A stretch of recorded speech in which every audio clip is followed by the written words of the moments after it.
Hi mga kauni, for today's vlog nga guys, tuturuan ko kayo kung paano mag-record ng calls kapag ikaw ay tumatawag. So dito guys, makikita nyo kung sino yung tinatawagan ng jowa nyo or ng asawa nyo at mahuhuli nyo kung may kabit ba siya. Kasi dito guys, automatic mare-record yung call kapag ginamit niya. So ang gagawin nyo lang is guys, pupunta ka lang dito sa call, dun sa ilalim dyan, pag tumatawag tayo. So dyan.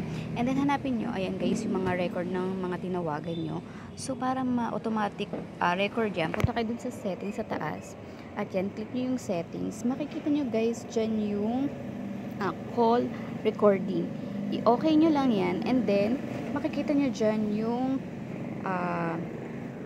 open lang natin yung recording all calls para kapag tatawag ka or may tatawagan yung jowa nyo or yung asawa nyo guys, is marirecord yan at mahuhuli nyo kung may kabit ba ang asawa nyo o di ba bongga.